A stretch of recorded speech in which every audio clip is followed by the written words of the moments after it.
Hi, my name is Hanna Weiser. I'm a researcher and PhD candidate in the 3D Geo research group with Professor Bernhard Höfle. We analyze and monitor the environment with modern 3D sensors, whether it is mountain slopes, forests, glaciers, or sand dunes. The data we acquire, high-resolution 3D point clouds, allow us to describe and analyze natural systems and how they respond to global change, such as the climate crisis. To derive this information, we develop smart geocomputational algorithms. We have several very exciting projects going on. In all of these, we aim to extract information about the condition and about the changes of our environment. And we do so using 3D sensors like laser scanners combined with novel computational methods. For instance, we have a long-term project in which we monitor an active rock glacier in the Austrian Alps. With a toolbox of advanced change detection methods, we can identify different movement patterns and identify areas of destabilization. The rock glacier is soon reaching the important transport route below, which would be a huge problem. Our analysis workflows are increasingly based on data-hungry artificial intelligence. This data has to be acquired and labeled, which is a lot of work. In one project, we thus study how we can use synthetic data, generated by laser scanning simulation, to train and evaluate deep learning models. These models help us to understand our scene.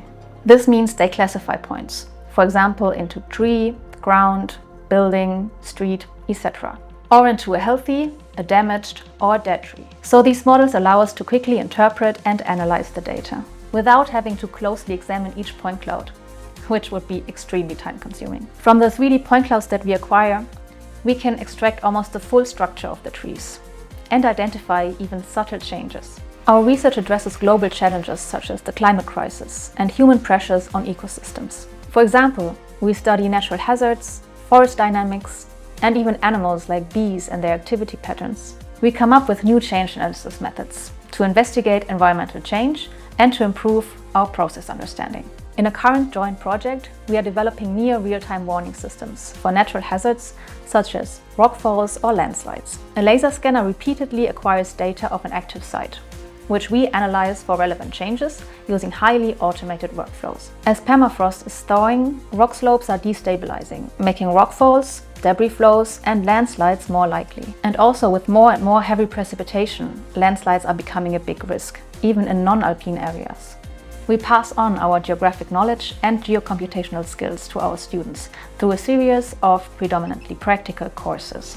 Our courses cover topics such as sensors, data acquisition, LiDAR data processing, and geoscripting with Python. This equips our students with the skills and transformative competencies required to conduct their own environmental research projects and to flourish in future roles. Students who wish to write a thesis with us or to support us as student assistants become closely involved in our ongoing research projects. We publish our new methods in scientific papers, along with the program code that we have written or data we have acquired. This open source and open data philosophy ensures transparent and reproducible science. My name is Sven Lautenbach. I'm a adjunct professor at the Institute for Geography in the GIScience group. In addition, I'm chief scientist at the HeiGIT, the Heidelberg Institute for Geoinformation Technology. We do work a lot with geodata as a means towards making better decisions.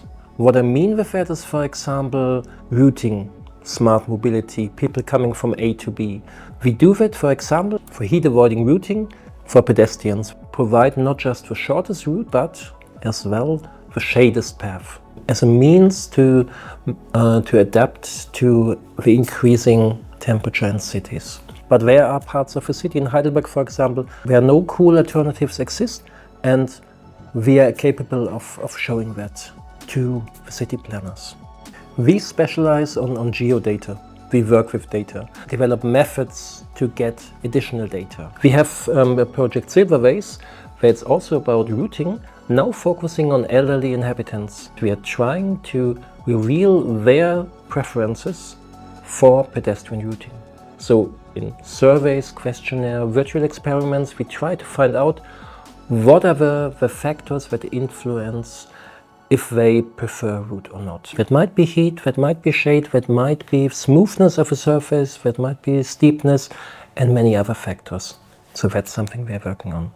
There's one thing that might be upcoming. It's about detection of industrial sites in the permafrost region in the Arctic. That is interesting because there are much more industrial sites than one might think of. And detecting those is of interest because rising temperatures lead to falling permafrost that puts potentially at least stress on the infrastructure, so a pipeline might break or an industrial site might get damaged. It means a spill out of hazardous substances such as oil, but also heavy metals and other ugly stuff that might enter the environment. So detecting those is of great concern.